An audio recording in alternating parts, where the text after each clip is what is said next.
Vamos colocar mais gente no bate-papo, que eu tô gostando. Casa cheia, Gabriel Azevedo, a gente falando de carnaval. Gabriel Azevedo entrou correndo aqui no estúdio. Sambando. Sambando já. Bom dia, Gabriel. Bom dia, Central. Um prazer estar numa mesa tão bem acompanhado aqui. E aí, a gente tá falando aqui, a gente já falou de carnaval, de cidade, né, de gastronomia. A gente tem que falar também de desafios, né? Gabriel fala muito bem sobre tudo isso, mas eu sei que é um apaixonado também pela cidade de Belo Horizonte, né, Gabriel? Sou Belo Horizontino com muito amor, com muito orgulho. Felicidades para nossa cidade.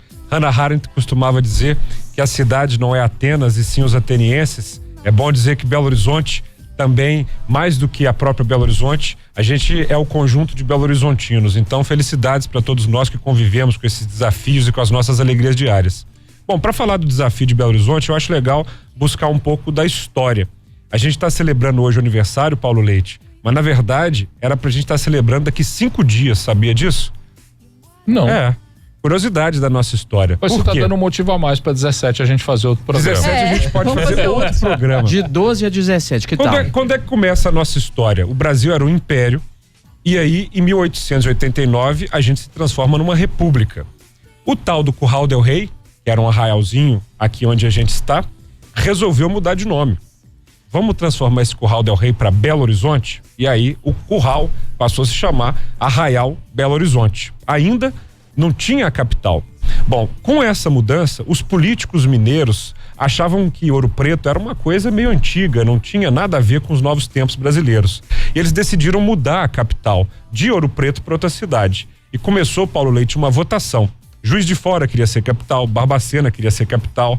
E aí eles foram por uma votação que aconteceu e, por fim, por 2 votos, chegou-se à conclusão que deveriam construir uma nova cidade no Arraial Belo Horizonte.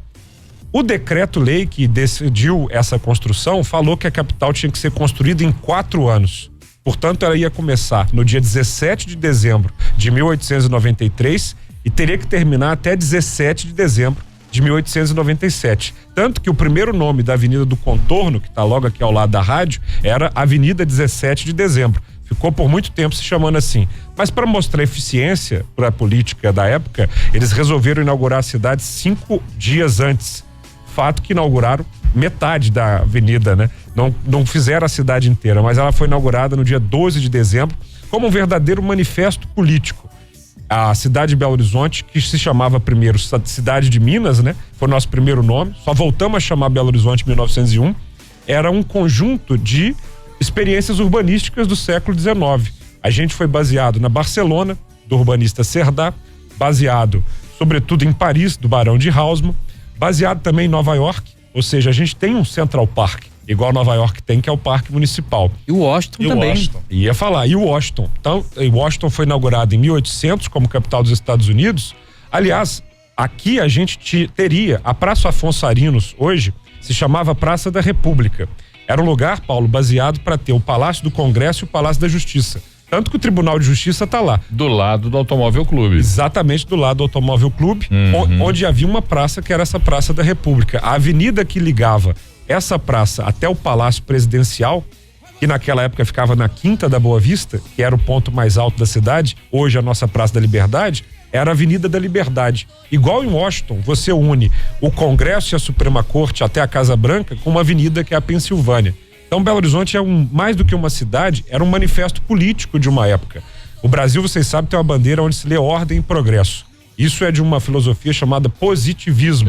O Sérgio até abordou a questão da nossa o positivismo é exatamente o manifesto urbano Belo Horizontino, que vai até mais ou menos a década de 40, quando o nosso prefeito JK resolve mudar tudo, mudar o eixo da cidade para Pampulha. Aqui em Belo Horizonte a gente tem o nascimento da arquitetura modernista brasileira e é dessa época que eu falo que vem os maiores problemas, para chegar na pergunta que me foi feita. Porque quando você tem uma contorno completamente planejada, une essa parte da cidade até a Pampulha e Venda Nova por uma rua, basicamente, porque começaram a construir a Avenida Pampulha. Quem nota o seguinte, passou do anel rodoviário para Pampulha, a avenida é retinha, vocês notaram isso? É porque aquela avenida começou a ser construída da Lagoa para o centro, chamava-se Avenida Pampulha. Quando chegou ali no anel, mudou o prefeito. E aí eles começaram a fazer uma coisa meio tortuosa até o centro.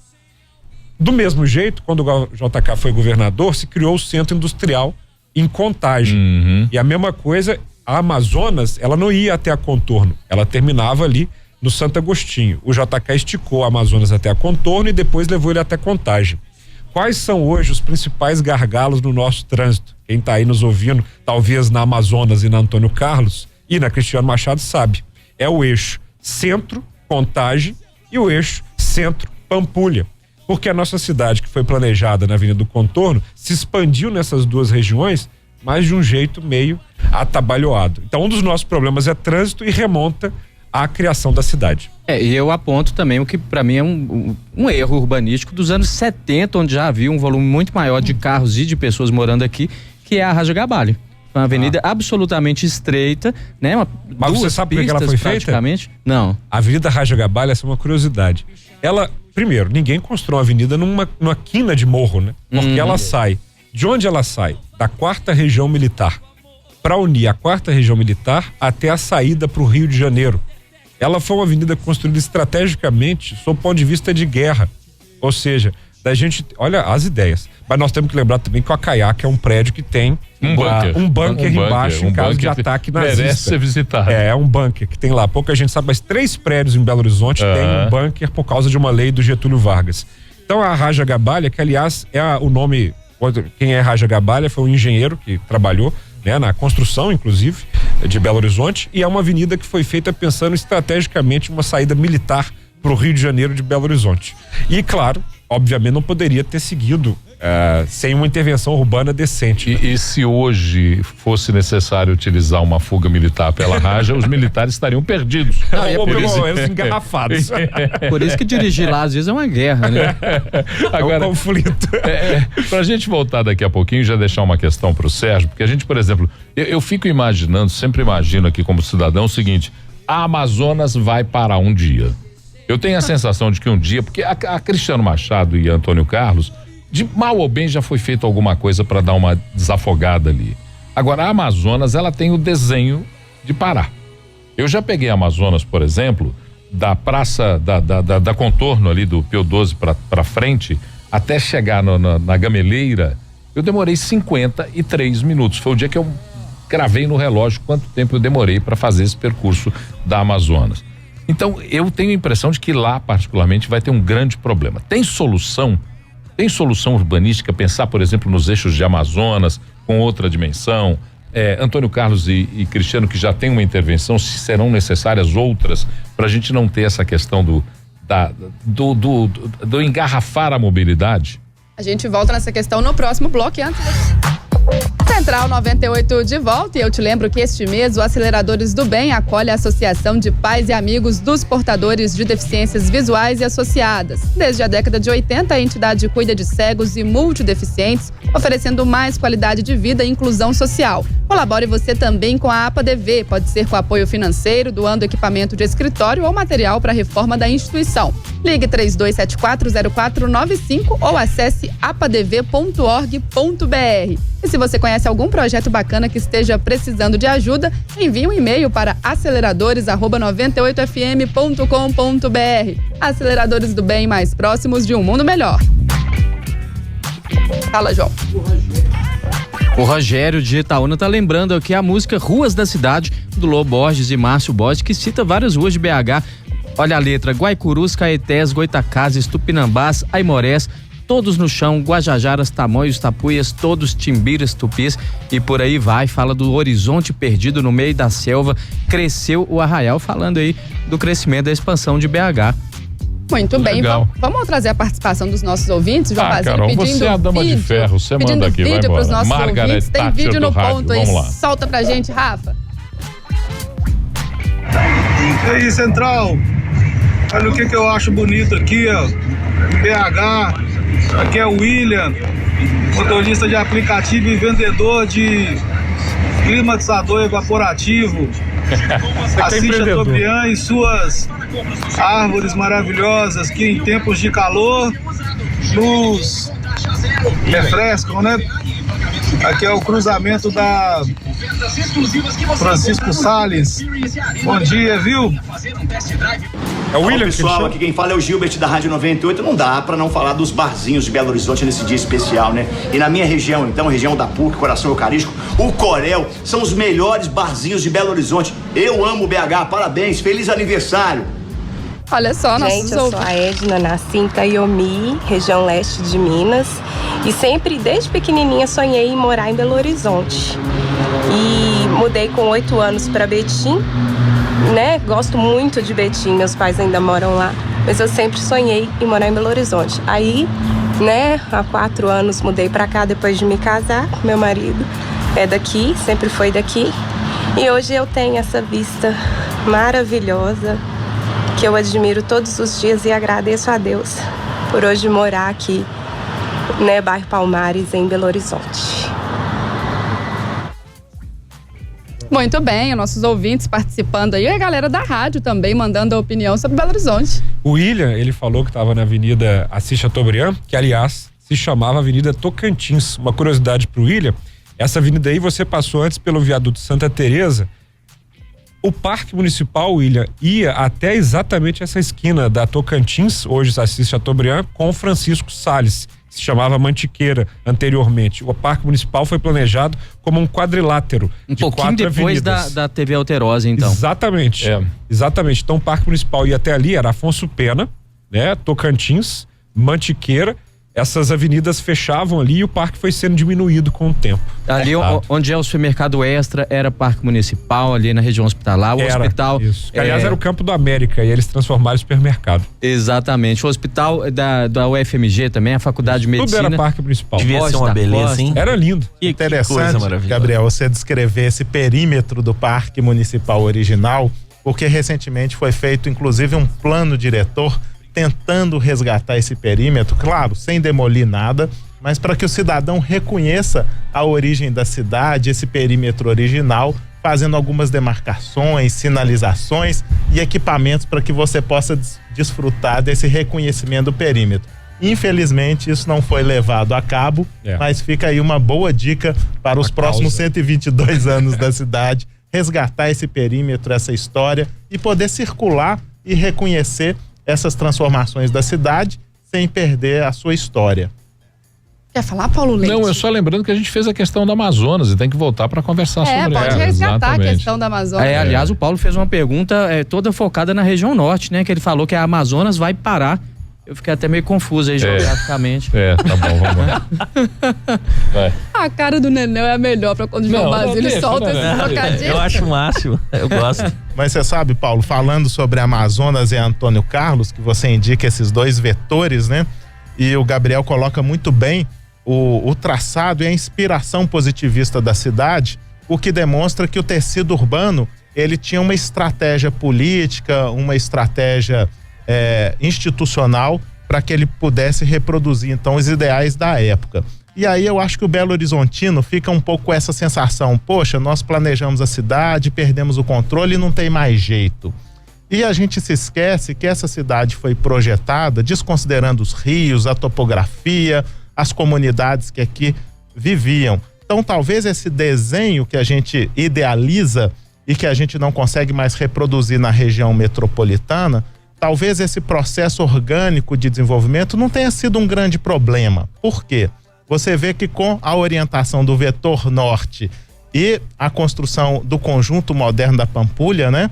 Você descobre então a arquitetura moderna genuinamente brasileira, que é um dos principais ativos, né, de Belo Horizonte, de Minas, do Brasil, e uma referência hoje de patrimônio cultural da humanidade. E a Avenida Amazonas, destacando então o vetor oeste, que é um polo econômico extremamente importante. Então talvez a gente tenha que repensar não só Belo Horizonte, mas a região metropolitana, dotando essas centralidades de maior autonomia para que as pessoas não tenham que utilizar diariamente esse movimento pendular centro, região norte ou centro, porção oeste da metrópole e, claro, com ousadia para implantar equipamentos de mobilidade coletiva, mas também aliado a um planejamento urbano que possa desenvolver com diversidade todas essas centralidades, porque não dá mais para pensar o tecido metropolitano de forma funcional. aqui é só indústria, aqui é residência de alta renda, aqui de baixa renda. Você precisa promover a diversidade, até para ter vitalidade, para adotar essas áreas de autonomia e para reduzir a dependência do cidadão por esse movimento pendular que acaba consumindo grande parte da jornada diária de trabalho. A gente vai colocar agora nessa conversa, teve um dos ouvintes que mandou um vídeo falando que ama as árvores de BH, né? Percorrendo a avenida, e tem gente preocupada com a necessidade inevitável de retirada de árvores, né? Claro, as árvores, como qualquer ser vivo, envelhece, precisa ser retirada para não causar acidentes. A gente está na época de chuva, mas também precisa se pensar no replantio das árvores. E aí, um pessoal lá no bairro Santa Teresa começou um projeto chamado Arboriza BH, que é de cobrança do poder público, de estímulo ao replantio de árvores. E a gente está na ponta da linha com a Luciana Vieira, que é uma das líderes desse projeto. Bom dia, Luciana. Bom dia, pessoal, tudo bom? Bom. Tudo ótimo. Tudo Luciana, bom. explica pra gente como surgiu a ideia do Arboriza BH. Qual que é a ideia, qual que é a intenção? Bom, vamos lá. O Arboriza, ele é um coletivo formado por pessoas dispostas a reverter esse cenário de desertificação promovido pela prefeitura. Então, essa insatisfação é antiga, ela começa em 2012 e ganha força agora em 2019 com o apoio da Associação de Moradores aqui do bairro. Então, a ideia é, de fato, transformar esse cenário que tem, obviamente, a sua justificativa quando as supressões acontecem, desde que justificadas, mas essa urgência na supressão, ela não vem acompanhada da mesma urgência de replantio. E quem sofre é a população. E quais são, a essa altura, já as conquistas do projeto? O que vocês já conseguiram de mobilização, de intercessão junto ao poder público para reverter esse cenário, né, de redução das árvores? Sim, olha só, eu acho que vale pontuar que num primeiro momento, 24 voluntários aqui do bairro mapearam as ruas e a gente levantou um capital de árvores, que não somam 2.000 árvores. A Organização Mundial da Saúde, ela recomenda uma árvore por habitante. Então, só a título de exemplo, Santa Teresa tem cerca de 16.500 habitantes. A gente não chega a 2.000. Então, tem um déficit assombroso aí. O que a gente fez? Além das solicitações de plantio que podem ser feitas via 156 BH Resolve, via site da prefeitura, prefeitura.pbh.gov.br, cada cidadão pode pedir uma árvore para frente da sua casa. Além disso, a gente criou uma petição online pelo avaz.org, Vamos Fazer BH Voltar a Ser a Cidade Jardim. Essas assinaturas serão fundamentais para tornar robusta a nossa representação junto ao Ministério Público, que vai cobrar da Prefeitura esses replantios. Então, são ações planejadas e, fora isso, a gente está também buscando, junto ao Legislativo, organizar algumas ideias que também vão viabilizar o plantio de árvores. Bom, em suma é isso. Luciana, quais são os canais, né, para quem quer conhecer mais um pouquinho do projeto Arboriza BH, quer participar também como voluntário, se for possível, onde que a pessoa encontra mais informações sobre o projeto de vocês? Vamos lá, no Instagram, @ArborizaBH e no Facebook também, ArborizaBH. Toda ajuda é bem-vinda e todos os voluntários e mais coletivos também são muito bem-vindos. Tem muito mais gente fazendo pressão e lutando por uma BH mais verde, mais arborizada. Muito bem, a gente conversou com a Luciana Vieira, do projeto Arboriza BH. Muito obrigada por esse tempinho, pela sua participação aqui no Central. Eu que agradeço pela oportunidade. Bom dia para vocês. Grande abraço. BH que já foi conhecida aí pela questão das árvores na cidade Jardim. Ou Cidade Vergel, como falava Coelho Neto um pouco. Nós tínhamos um clima tão espetacular por conta da preservação das árvores, de ter o corredor de circulação da circulação de ar na cidade, que era privilegiado. Aí deram umas destruídas aí, quebraram os painéis, construíram uns prédios altos, fizeram umas coisas aí que, né, deixa pra lá. E aí nós perdemos essa condição e essa qualidade. Mas, para citar um exemplo, Noel Rosa veio a Belo Horizonte para se tratar de problema respiratório.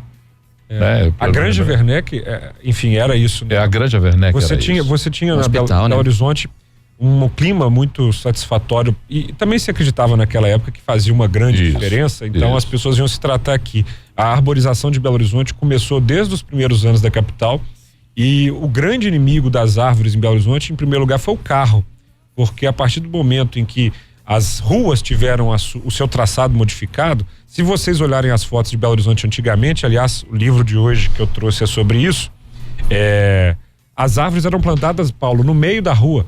Não havia exatamente uma noção de calçada e de local para o carro.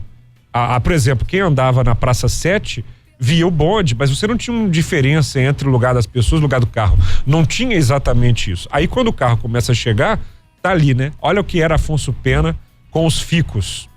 Quem tá vendo de casa aí, tá vendo ao vivo, ou seja, Afonso Pena tinha ficos ao longo da sua extensão. A Praça 7 era totalmente circular. Só que aí o que aconteceu é que os carros começaram a pedir passagem e aí árvores foram perdendo espaço, pessoas foram perdendo espaço. Então, assim, para melhorar a nossa cidade, as pessoas que estão nos escutando podem ter certeza disso, não é Belo Horizonte que faz isso, todos os lugares do mundo estão fazendo isso. Nós temos que tirar o carro. Ali, Nenel, ali naquela foto é que era o bar do ponto. Ali, ó, quem tá vendo de que casa, maravilha. tá vendo aí a esquina de Afonso Pena com Bahia. A esquina de Afonso Pena com Bahia era um dos pontos mais importantes de Belo Horizonte porque era o principal ponto de bonde.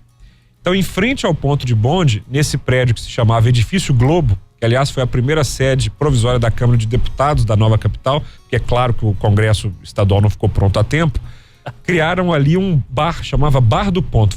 Você, né, Nel, se estivesse lá naquela época, você ia no Bar do Ponto se divertir com um costume dos locais, que era tomar cachaça na xicrinha, para disfarçar. Sim, você maravilha. Não queria ficar sendo chamado de pinguço, então Carlos Drummond de Andrade e seus amigos tomavam cachaça na xícara, né? Além do Bar do Ponto, você tinha ali na Rua da Bahia vários outros estabelecimentos. Tinha ali o Trianon, né? Trianon. Na Rua da Bahia, nos anos 20, fez história. Até meu amigo João Renato Faria, que sempre cita essa frase, Pedro Nava escreveu a respeito. Ele gostava muito das empadinhas de lá, recheadas com galinha, palmito ou camarão, e acompanhado de chopp, né? Embalando as discussões de Carlos Drummond de Andrade, Fernando Sabino, Murilo Rubião, Pedro Nava. Brilhante, E aí o Pedro Nava escreveu o seguinte sobre as empadinhas do Trianon: as mais suntuosas empadinhas que já comi no mundo eram pulverulentas apesar de gordurosas, tostadas na tampa, moles no seu recheio farto, desfaziam-se na boca, difundiam-se no sangue. Pedro Nava sobre as empadinhas do Trianon, Rua da Bahia. Nós podemos, Nenel, fazer um crossover de passeios. Você sabe que eu faço aquele passeio histórico pela cidade, você faz um passeio de bares. Nós podemos fazer os dois. Maravilha. Entendeu? Vamos começar onde eram os bares antigamente. Então, o Bar do Ponto, onde hoje está o Otton Palace. Sim. Né? Nós temos o Bar do Grande Hotel, que ficava onde hoje é o Maleta, que era o grande hotel de Belo Horizonte que foi destruído.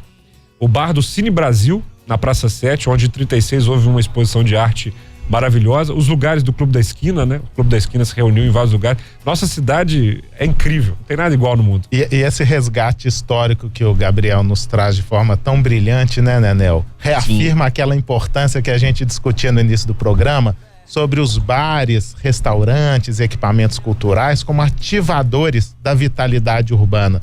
Então veja que nesse resgate histórico, muito da nossa cultura, da literatura, da música e dos negócios e da inovação foram celebrados nesses pontos de encontro. Sim. E reafirmados e reforçados pelos bares. Lembrando de uma das maiores bandas de heavy metal de todos os tempos do mundo, né? Sepultura, Filhos de Santa Teresa.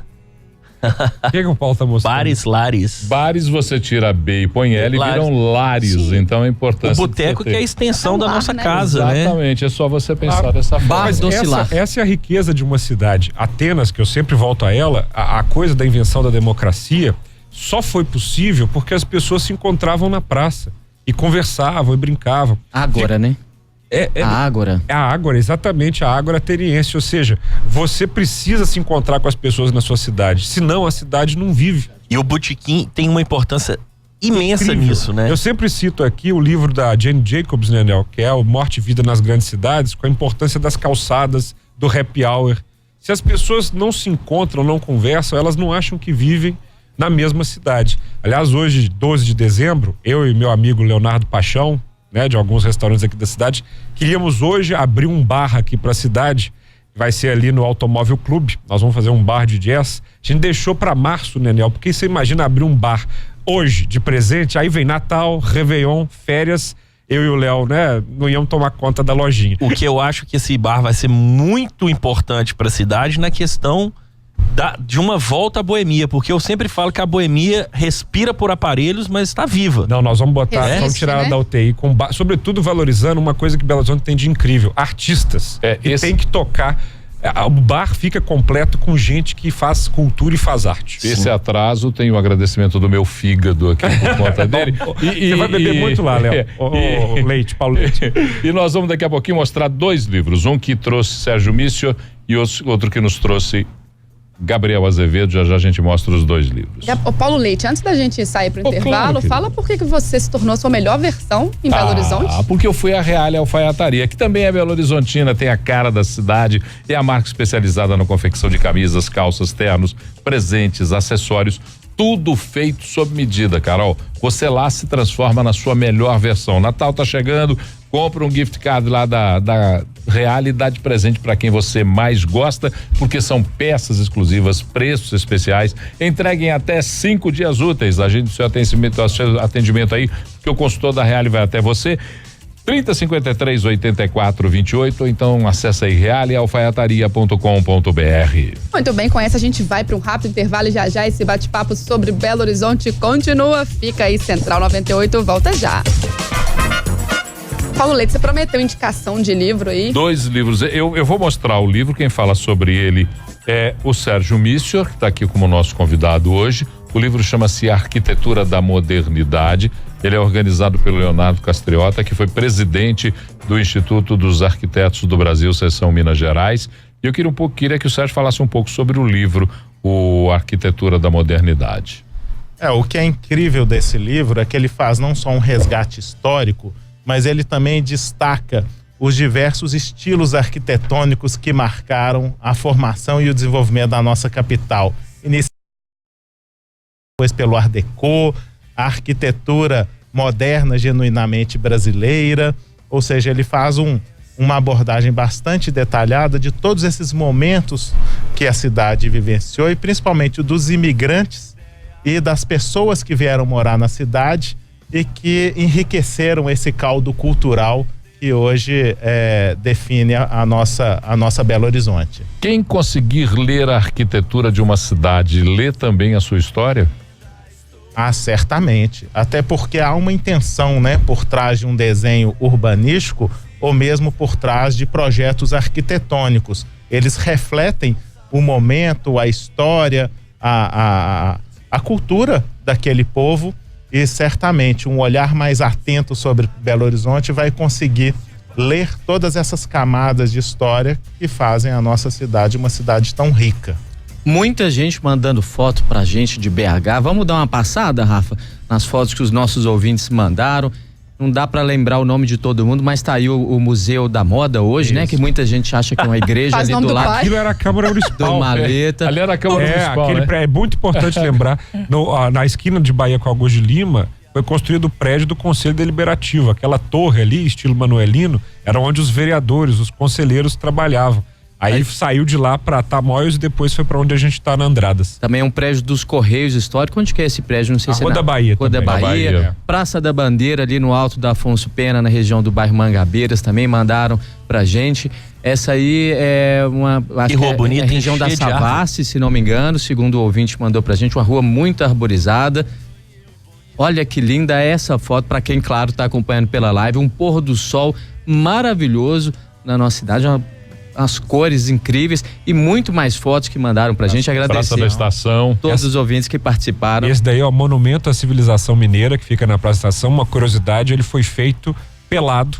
Era uma alegoria ao deus Apolo.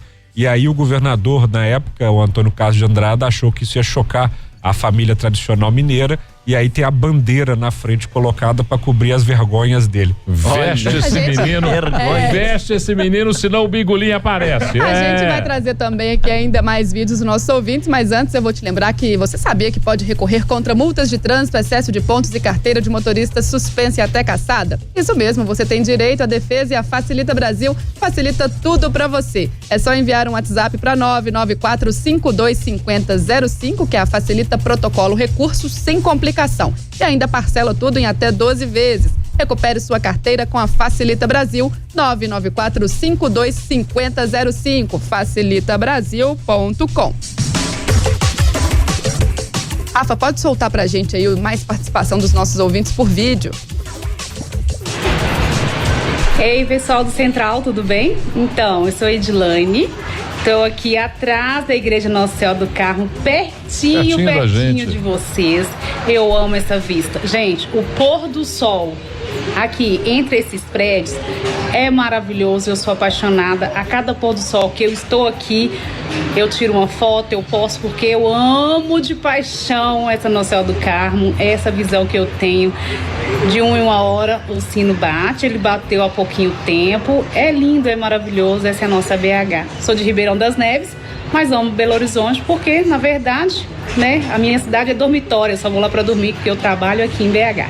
Beijos! Olha aí, ó, galera da 98. Tô aqui, ó, com essa visão JK, maravilhosa, né, do edifício JK. Tô aqui no bairro de Lourdes, Aimorés, esquina com Olegário Maciel. Olha pra vocês verem, ó.